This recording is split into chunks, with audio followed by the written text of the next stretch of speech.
SSC stenographer का exam कल 6 अगस्त से स्टार्ट हो चुका है एंड उसमें भी वही धांधलियाँ निकल कर आ रही है जो फेज़ 13 के लिए निकल कर आई थी।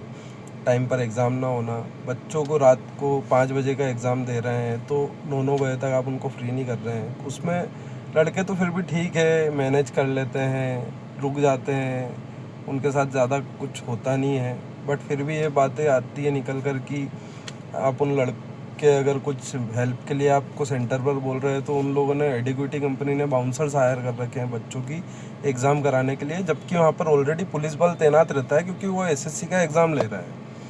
तो पुलिस बल वहाँ पर कुछ कर नहीं रहा है, बाउंसर आ रहे हैं, बच्चों को थप्पड़ मार रहे हैं। रही बात दूसरी कि उन बच्चों में लड़कियाँ भी हैं, जिन बहनों के लिए आप वुमेन एम्पावरमेंट की बातें कर रहे हैं इस देश के अंदर, तो वो बात वहाँ पर निकल कर नहीं आ रही है। जब उस लड़की को आप जब 5 बजे का एग्ज़ाम, ऑलरेडी वो जैसे तैसे स्ट्रेस में आई होगी, लोगों को बहुत स्ट्रेस रहता है गवर्नमेंट जॉब का, क्योंकि काफ़ी मेहनत और काफ़ी सपने एक गवर्नमेंट जॉब पाने के लिए इंसान देखता है, काफ़ी पढ़ाई करता है और जितनी चीज़ें शायद आज के तारीख में जो सिस्टम में बैठे हैं उनको उतने रूल्स एंड रेगुलेशंस नहीं पता है जितना एक तैयारी वाले बच्चे को पता रहता है। उसके बावजूद वो सारी चीज़ें मैनेज करता है एंड वो अपना फ्री माइंड से जब एग्ज़ाम देने जाता है तो उसको पता चलता है कि मेरा एग्ज़ाम ऑलरेडी कैंसिल हो चुका है क्योंकि टेक्निकल इशू आ गया है। फिर भी वो मन बना के जाता है कि 1 महीने बाद एग्ज़ाम होगा, कोई इशू नहीं है, देंगे।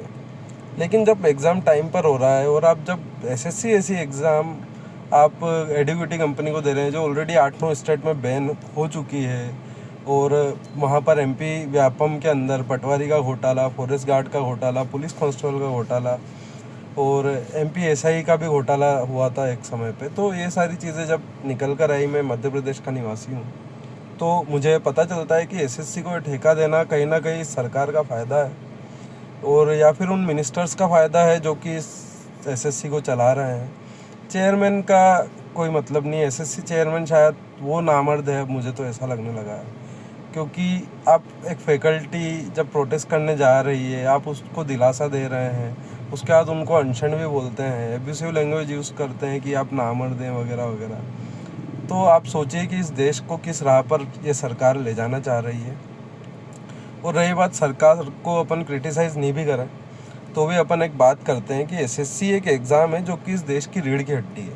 उस रीढ़ की हड्डी पे अगर आप वार कर देंगे तो इंसान की बॉडी जैसे खड़ी नहीं रह पाती है, तो ये देश कभी खड़ा नहीं रह पाएगा। आज आप 15-20 लाख के लिए बच्चों का भविष्य बर्बाद कर रहे हैं, सीट बेच दे रहे हैं, लेकिन आप सोचिए कि क्या जो इंसान करप्शन करके आएगा तो वो आगे करप्शन नहीं करेगा। काफ़ी सोचने की चीज़ें हैं इस एग्ज़ाम के अंदर। एसएससी सीजीएल का एग्ज़ाम अभी 13 अगस्त से लाइनअप है, तो हम चाहते हैं कि वो कैंसिल हो और बस यही गुजारिश है सरकार से कि बच्चों को प्लीज़ परेशान मत करिए, क्योंकि जब पढ़ा लिखा इंसान परेशान होता है तो वो उसका माइंड अगर गलत रास्ते पे उसने चला लिया तो शायद पुलिस भी उन्हें फिर पकड़ नहीं पाएगी और ये देश बहुत अलग राह पे चल जाएगा। जब पढ़े लिखे लोगों को आप नहीं लेंगे तो पता नहीं फिर क्या होगा। धन्यवाद। एसएससी पे हमेशा मैं बात करता रहूँगा आगे भी। धन्यवाद।